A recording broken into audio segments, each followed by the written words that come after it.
Okay, quit drinking, would rather be alone. This next person says, Mr.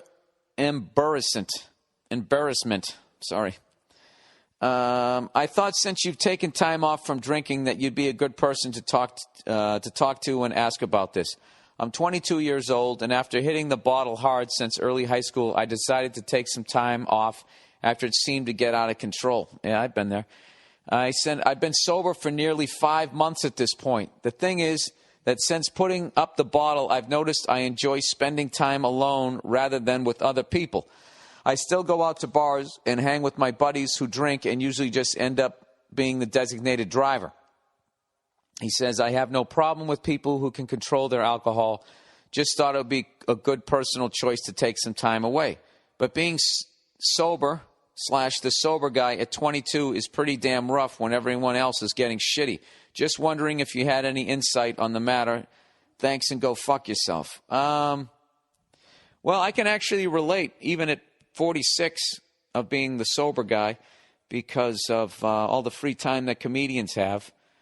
We can kind of drink like we're still 22. So I know how, I guess, but I'm not 22. So I guess there is an extra amount of stress with that. But I think what you're doing is a great thing. And hello, Nia. Hi. I think it's a great thing. And how do I put this? When you go on a run of not drinking, it's all about you, okay, and what you want to do and how long you want to do it. And I wouldn't give in to any external pressures as to when and where you start drinking again. I always find it funny when I'm not drinking to go to a bar and watch basically everybody slowly roofing themselves and then just watch the behavior. And like I said, I don't do it in a judgmental way because it's more kind of observing oh, this is how I was acting. It can definitely suck at night, but there's nothing better in the morning when you wake up without a hangover, ready to take on the world. And I would think at 22 to do that's pretty mature, and you got a chance of meeting your judgment on who you start dating would probably be a lot better rather than you're hammered and she's hammered, and you start the relationship off in this cloudy area. You might meet another, smart person your age who's taking some time off herself. Who knows? But as far as if you're feeling pressure to start drinking again, that's the wrong reason to start drinking because everybody else is drinking is not the reason to come back. But, if you feel like you have it under control and, or if there's an event coming up and you're like, okay, I'm going to drink at that. And then I'm going to immediately shut it off. But I got to be honest with you, that's a tough thing to do because I was like, I'm going to drink when I went to Vegas.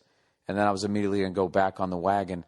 And I was able to do it for 4 days. And then it was like July 4th weekend. Then I had a beer. And then I've just been kind of drinking ever since. But fortunately, I drank so much in Montreal that now I don't want to drink. I think that I almost need to do that. I got to hit a wall where I either make such an ass of myself or make such a bad decision or just do something that it's easy for me to kind of want to walk away from it. But like I said, it's all up to you. You don't sound like you're an alcoholic.